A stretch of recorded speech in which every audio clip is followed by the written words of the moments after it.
Análisis. Los temas de actualidad tratados con profundidad para que usted forme su propia opinión. Análisis. Bueno, estamos en Análisis de Café Caliente. Nos acompaña el doctor Diego Luis López Echeverry, abogado internacionalista. Doctor Diego Luis, buenos días. ¿Qué tal? ¿Cómo le va? Buenos días, Leonel, a usted y a toda su audiencia. Todo bien, afortunadamente, Leonel.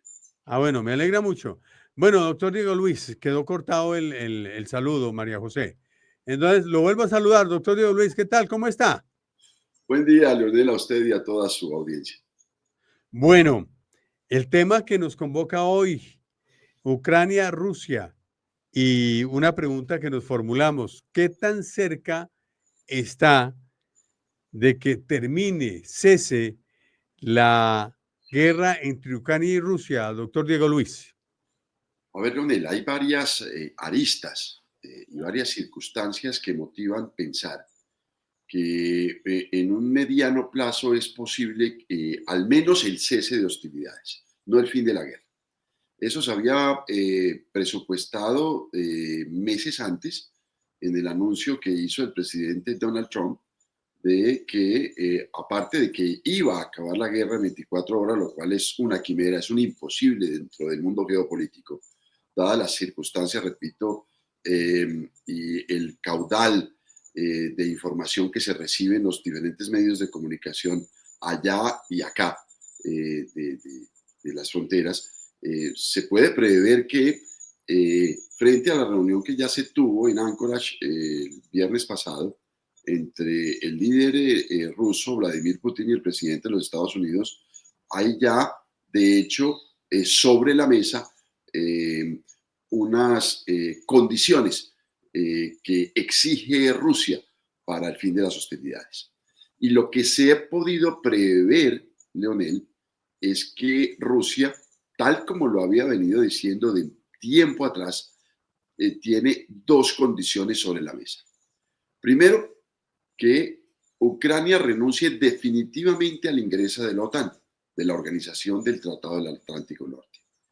Y me retrotraigo al año 2008, Leonel, cuando en la conferencia de Bucarest, cuando se pidió allí en esta conferencia la vinculación de Ucrania y de Bielorrusia, Rusia, en cabeza de su ministro de Relaciones Exteriores, lo dijo vehementemente en esta reunión que no estaban de acuerdo y que cualquier paso adicional, tanto de la OTAN, obviamente incluyendo los Estados Unidos que pertenece a la OTAN, hacia el este traía sus consecuencias y ahí la estamos viendo. Esa es la primera condición. Y la segunda condición que me parece plausible y me parece que va con la lógica de una potencia como Rusia es que la parte de Crimea quede en poder de Rusia, que ya en el año 2014 fue invadido por tropas rusas de la Federación Rusa, sobre todo tratando de cubrir, ¿cierto?, el puerto de Sebastopol, que es de singular importancia para la geoestrategia que pueda en estos momentos tener la Federación Rusa en esa parte del mundo. ¿Por qué tanta importancia le da Rusia que Ucrania no pertenezca a la OTAN? Porque ellos, Leonel, de tiempo atrás, dentro de la doctrina rusa en materia de defensa, han decidido que debe haber entre Rusia y la Organización del Tratado del Atlántico Norte, OTAN, un colchón territorial para que a futuro la OTAN pues, no ataque a Rusia y en su defecto Rusia no pueda atacar a la OTAN. Eso se habló en el año 91, cuando cae la Unión Soviética, donde Estados Unidos, en cabeza de George Bush padre, le dio garantías a Mikhail Gorbachev de que cuando se entregara Alemania Oriental, la OTAN no se iba a correr hacia el este, que hasta allí llegaba la presencia o la influencia de la Organización del Tratado del Atlántico Norte frente al desmantelamiento del Pacto de Varsovia, que dio fin a lo que ha llamado los historiadores, Leonel, el fin de la Guerra Fría.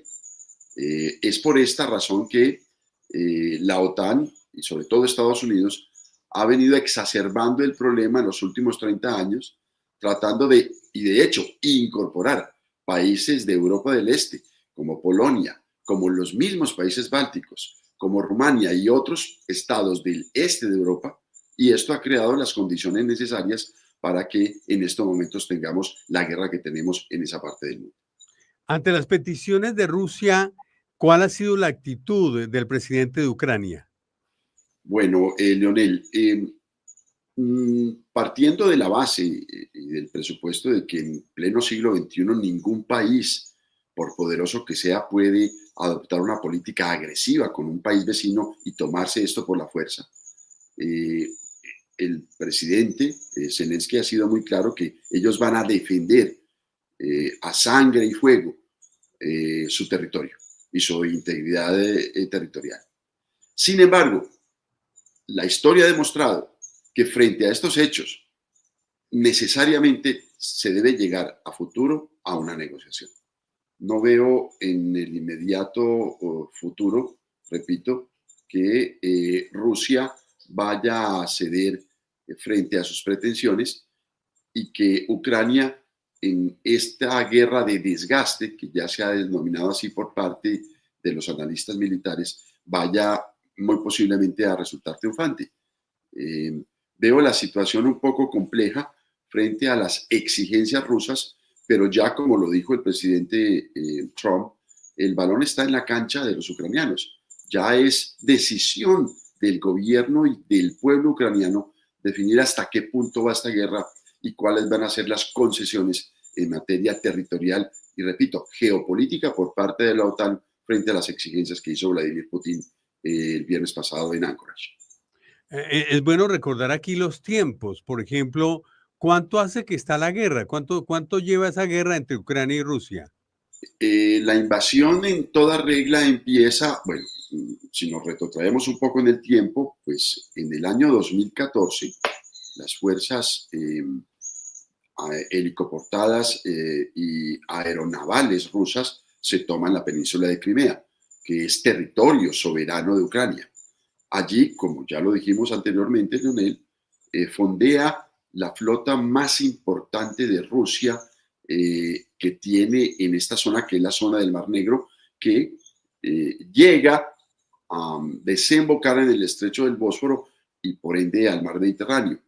Repito, geoestratégicamente es de prioridad de importancia esta zona de Ucrania para Rusia. Allí, repito, fondea la flota de guerra rusa. 2014. Ya en el año 2022, es que vamos ya para 4 años casi de conflicto. Febrero de 2022, las fuerzas terrestres y aeroespaciales rusas atacan el este de Rusia y empieza ya la guerra en toda su dimensión, dado que la pretensión de Rusia, o de mejor, de Putin, era llegar a Kiev, decapitar el gobierno democrático instaurado en cabeza del presidente Zelensky y crear un gobierno prorruso que diera las exigencias y colmara las ansias que tiene Putin de dominar esa zona, repito, muy importante para Rusia desde el punto de vista estratégico y militar. Sí, doctor Diego Luis, no estaba en los análisis de nadie que una guerra entre Rusia y Ucrania fuera a durar tanto tiempo, ¿no? Sobre todo que se hiciera fuerte allí en Kiev y otras ciudades, ¿no? Sí, es muy importante determinar dos características principales que se dieron allí en esta, o que se están dando en esta contienda. Primero, la superioridad rusa que se tenía en teoría frente a sus fuerzas militares, en las cuales se tenía la impresión de que iban a barrer literalmente al ejército ucraniano y que en 2 semanas, dada la magnitud del ataque y la importancia que tiene las fuerzas militares en el contexto mundial de su poderío, iban a acercar, repito, a Kiev, iban a decapitar y a deponer el gobierno de Zelensky. Eso no se dio. Y segundo, la resistencia heroica del pueblo ucraniano frente a la invasión. Cuando usted suma estos dos componentes, ¿cierto? pero sobre todo el ímpetu, las ganas de defender su tierra por parte de un país, en este caso de Ucrania, hizo que todas las apuestas se fueran abajo y se creara en estos momentos, repito, como lo hemos dicho antes, perdón, las condiciones necesarias para que se creara una guerra ya de movimientos que ya lleva 4 años y en un desgaste progresivo tanto de las fuerzas militares y las fuerzas armadas rusas como de las fuerzas armadas ucranianas, que lleve en estos momentos a la pérdida de casi 500.000 de hombres entre uno y otro ejército. Muy complicada la situación en el campo militar, tanto para Rusia como para Ucrania, pero más para Ucrania porque sabemos que en una guerra de desgaste y de posiciones como esta, pues la delantera la lleva el país que tenga más reservas de hombres y más reservas materiales, que en este caso Rusia definitivamente las tiene más. Podría uno pensarlo de una manera muy peregrina, si se quiere, y si se me permite la expresión, y es que más duro para Rusia sostener una guerra de 4 años con un contendor tan débil a la luz del mundo, que para Ucrania sostenerse valerosamente, heroicamente, como usted lo determina, en una guerra de desgaste, como usted también lo califica, o sea, mirándolo a grosso modo de una manera muy tangencial y teniendo en cuenta que en todos los pronósticos estaba que Rusia iba a apabullar a su contendor y no ha sido así, ¿no? La muestra del heroísmo de Rusia, de Ucrania, ha sido muy evidente en esta contienda. Sí, Leonel, pero también hay que asumir lo siguiente. La ayuda que ha tenido Ucrania de manera, si se quiere, incondicional por parte, en un principio, de la OTAN y de Estados Unidos, y segundo, de los países que están más cerca a él, como el caso particular de Polonia, y países o potencias medianas como Francia y como el Reino Unido, han hecho que un constante envío de material militar y de ayuda económica haya tenido la posibilidad de Ucrania de sostener la embestida rusa. Sin embargo, repito, todo apunta a que si se sigue en este escenario de guerra de desgaste, lo que va a resultar es que Ucrania va a quedar absoluta y totalmente destruida, como ya está casi en un 60%. Y la reconstrucción posterior del país va a costar cientos de miles de millones de euros, como ya se ha venido pronosticando en otros escenarios económicos a nivel mundial. Todo apunta a que hoy por hoy la reconstrucción de Ucrania puede costar casi 600.000 millones de dólares y pues todos sabemos que Ucrania no tiene esa capacidad, con lo cual va a quedar hipotecada por décadas, no solamente frente a Europa, sino ante el mismo Estados Unidos. Y por el lado de Rusia, las sanciones ya han tenido un eco, no solamente en la economía del país, sino al interior de la cúpula rusa, pero todos sabemos que Vladimir Putin lleva con su mano de hierro la gobernanza de ese país por más de casi un cuarto de siglo, lo que hace improbable que a futuro él deje el poder y que esta guerra siga desgastando a los dos países y por ende a toda la comunidad internacional, con serias consecuencias y repercusiones, no solamente en materia geopolítica, sino más en materia económica y en materia social para estos dos países. Una pregunta que la formulamos al principio: ¿qué tan cerca puede haber de una negociación, una salida negociada a este tema? ¿Es negociable lo que plantea Rusia, le plantea Rusia a Ucrania, o no es negociable? Pues bajo esas dos premisas, Leonel, ya vimos que ayer hubo una reunión al más alto nivel en Washington de los líderes europeos, incluyendo al premier finlandés. Alexander Stubb, que es el presidente de Finlandia, estuvo muy concentrado en las negociaciones. ¿Por qué? Porque ya se sabe, la historia se repite, Leonel. Rusia había atacado en el pasado o ha atacado en el pasado a Finlandia. Y es el país más septentrional, más al norte, que tiene en estos momentos la OTAN para poder defender ese flanco. Y se le hace más cerca a Rusia atacar ese país eventualmente.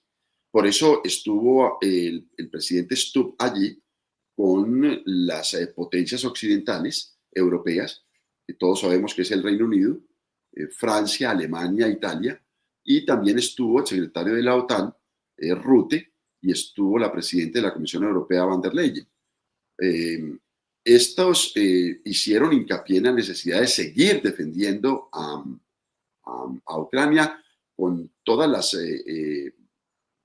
fuerzas, con todo el potencial que puede tener económico sin vincular directamente a ninguno de estos países ni a la OTAN en el conflicto, que desataría, como ya lo dijo Rusia, una posible tercera guerra mundial. Pero como tenemos de árbitro o de amigable componedor a Donald Trump, pues se viaja a Washington a mirar cuáles fueron las exigencias rusas, y al parecer son esas dos, repito: la entrega de Crimea y segundo, la no vinculación a futuro de Ucrania a la OTAN. Pero también se supo por los medios norteamericanos que igualmente Putin dijo que si se cumplían estas dos exigencias, él daría y podría firmar inmediatamente una paz y daría plenos compromisos de que a futuro la Federación Rusa no atacaría a Ucrania. Con lo cual, en estos momentos hay una gran discusión al interior, no solamente de los países europeos, sino de la misma Ucrania como nación, frente a la propuesta que está haciendo en estos momentos el líder ruso. Sí, esas reuniones de alto nivel de los últimos días, y tengo entendido que hoy definirán el curso de la historia de esta guerra, ¿no? Europa tiene, los países europeos aliados de Ucrania tienen mucho que ver en la decisión final, ¿no? Por supuesto, Leonel, porque se sienten directamente amenazados por una potencia como lo es Rusia. Este ataque directo a territorio ucraniano se puede a futuro repetir, bien sea en la parte de los países bálticos, bien sea en Finlandia, o directamente un ataque al corazón de Europa, como puede ser en este caso Polonia. Pero todos sabemos que la OTAN tiene que inmediatamente responder, y un escenario de eso sería prácticamente apocalíptico, porque allí entrarían ya a jugar otro tipo de intereses frente a un paraguas nuclear que ningún país ni el mundo se puede permitir a futuro una confrontación de ese tipo, porque sería, ya lo hemos analizado aquí, el fin de toda la existencia humana. O sea, una guerra nuclear sería impensable en estos momentos para el mundo. Sí, pero cada vez podemos decir que de pronto está más cerca un acuerdo. Sí, frente a las exigencias que ya hizo Putin, ya le toca, repito, a los líderes ucranianos en cabeza de Vladimir Zelensky y de los líderes europeos tratar de convencer, o en su defecto hacer otra propuesta, ¿cierto?, a Putin para al menos iniciar las negociaciones y crear las condiciones necesarias para el cese del fuego. Cuando haya el cese del fuego, yo ya veo un poco más cerca que se pueda llegar al fin del conflicto como tal. Frente a las garantías que da la OTAN, los mismos Estados Unidos y el petitorio que hace en estos momentos Rusia frente a las exigencias territoriales y geopolíticas en esa parte del mundo, que repito, son muy importantes para Rusia. Preservar el puesto de Sebastopol, a donde fondea su fuerza naval en el Mar Negro, y segundo, la no vinculación a futuro a la Organización del Tratado del Atlántico Norte por parte de Ucrania. Sí, muy complejo cuando se trata de intereses tan grandes, ¿no? Porque el tema para Rusia es muy importante, como usted lo manifestaba. Los dos puntos son trascendentales para Rusia, ¿no? Y al mismo tiempo para Occidente, Leonel. No hay que Sí, olvidar que Rusia es una de las 5 potencias, o mejor, de las 9 potencias nucleares que tiene el mundo, donde tiene asiento en el Consejo de Seguridad de las Naciones Unidas. El país más extenso del mundo, con casi 18 millones de kilómetros cuadrados y 170 millones de habitantes. En conclusión, es una potencia nuclear es una potencia demográfica y es una potencia territorial. No hay que olvidar que Rusia siempre ha estado en el escenario de las grandes potencias desde hace 3 siglos para acá. No hay que desechar tampoco el potencial que puede tener Rusia a futuro una vez se normalicen las relaciones para un intercambio comercial en toda regla entre Occidente y Rusia.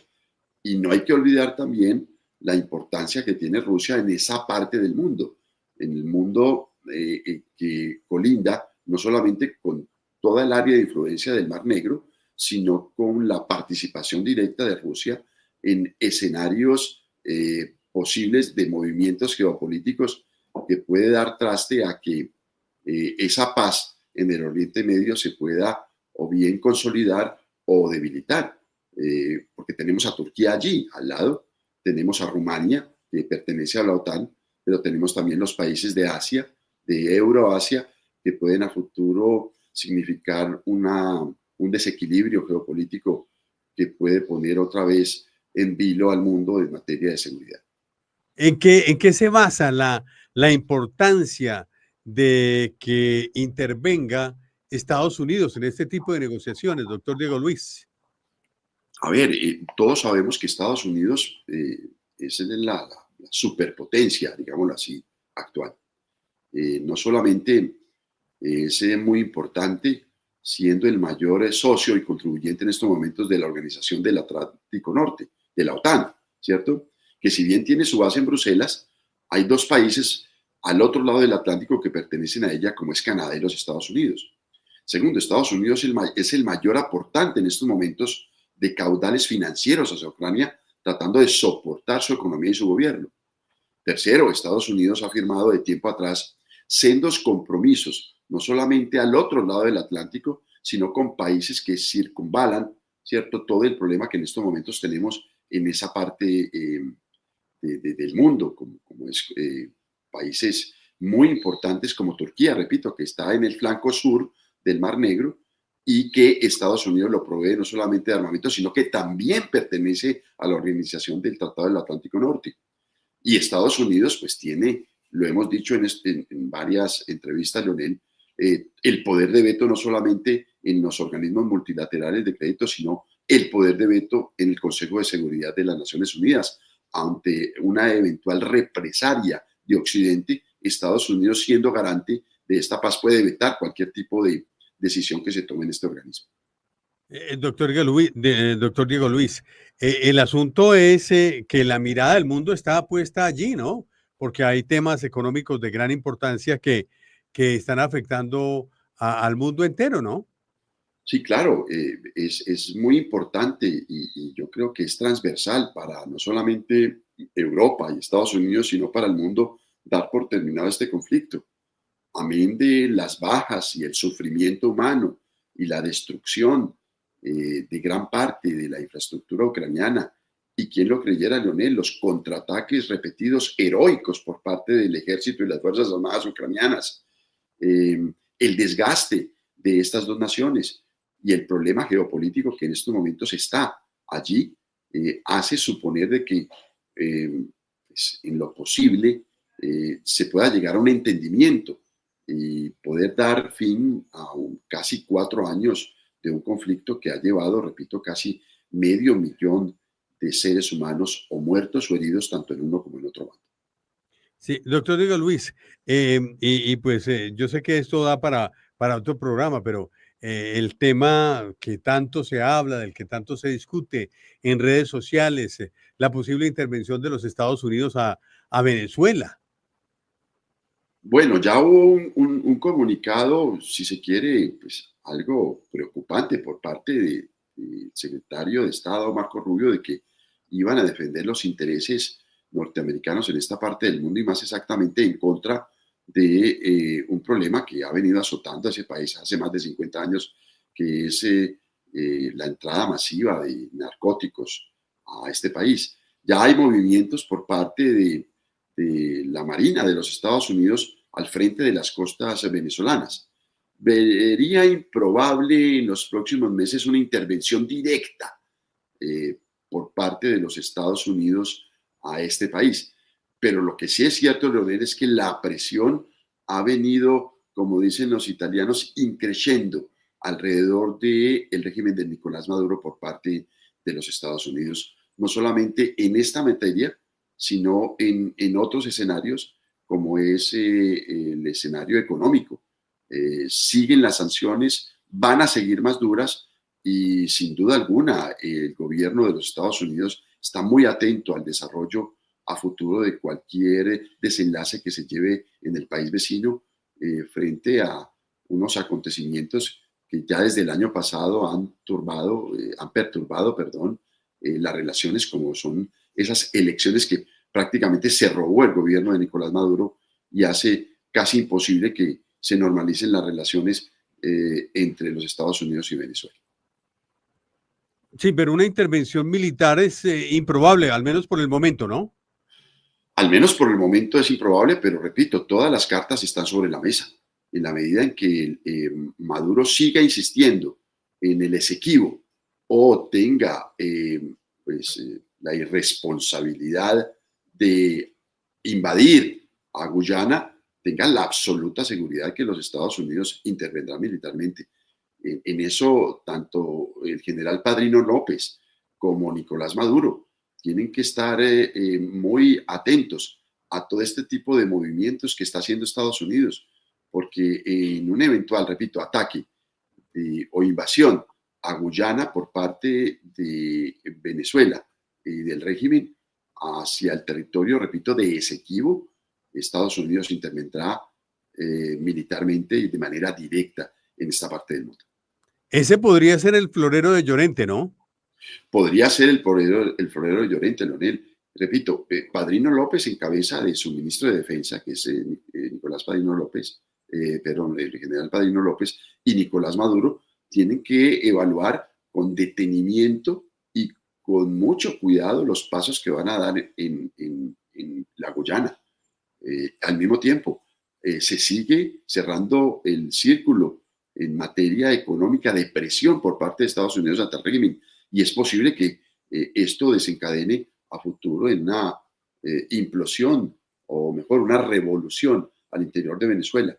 Todos estos escenarios se pueden dar eventualmente, pero en estos momentos Estados Unidos, dadas las declaraciones de su secretario de Estado, están muy preocupados con la situación con Venezuela, y de hecho ya ha habido movimientos al interior del Mar Caribe de la flota de guerra norteamericana en aguas internacionales muy próximas a la isla Margarita y a Maracay. Sí. Por último, y hay que decir aquí que Venezuela ha tenido pues muchas razones de pronto para una revuelta interna de su gente, pero no lo ha hecho y es muy improbable que lo haga. La historia así lo muestra, que los venezolanos no tienen ni el valor ni el deseo de hacerlo. Tendría que ser una intervención de afuera, ¿no? Una intervención exógena para poder darse algún movimiento con alguna fuerza y con algún resultado, ¿no? Sí, pero también sabemos que la historia se puede repetir, Leonel. No se le olvide la invasión de los Estados Unidos en la década de los 80 a la isla de Granada, ¿cierto? Y también las invasiones que ha tenido o las repercusiones militares que ha tenido en la zona, sobre todo en la cuenca del Caribe, de los Estados Unidos en intervenciones no solamente en Granada, sino en otras partes de ese territorio. Se ve improbable una intervención directa militar, pero no descartable del todo, en la medida en que Venezuela tenga pues mucho tacto en hacer sus movimientos, sobre todo en la parte de la Guyana, en la parte del Esequibo. No le quepa duda, Leonel, que una Claro, intervención... pero ahí hay que entender algo además, que es que un aliado de Venezuela es Rusia, ¿no? Sí, pero está muy debilitada, Leonel. Sería improbable que Putin ayudara en estos momentos frente al problema que tiene, que sin duda alguna es de gran envergadura para la Federación Rusa, tratar de ayudar eventualmente a militar o económicamente a Venezuela, que el aliado podría ser China, en el cual Ajá, todos sabemos que está también. comprometido por créditos por más de 40.000 millones de dólares. pero son juegos geopolíticos que es imposible en estos momentos de predecir. Pero el escenario se está dando. Esperemos a ver cuáles van a ser los movimientos tanto en Caracas como en Washington frente a esta problemática que se va dinamizando cada vez más en contra de Maduro y en favor de la democracia. ¿Cómo no? Doctor Diego Luis, mil gracias, muy amable. Que tenga un feliz día. A usted, Leonel. Buen día. Buen día. Él es Diego Luis López Echeverry, internacionalista, pues poniendo sobre la mesa el tema de la guerra Ucrania-Rusia, Rusia-Ucrania, pero también la posible desescalamiento de la misma, posibles acuerdos. Vamos a ver qué pasa, qué sucede, qué acontece, pero al igual quisimos abordar, así fuera de manera somera, la situación de Estados Unidos y Venezuela, Venezuela y Estados Unidos. Esperaremos a ver qué pasa, qué sucede, qué acontece. Esto es Café Caliente Noticias, radio digital al servicio de la verdad. Mañana, Dios mediante, otro tema y otro analista de interés aquí en Café Caliente. Chao, chao.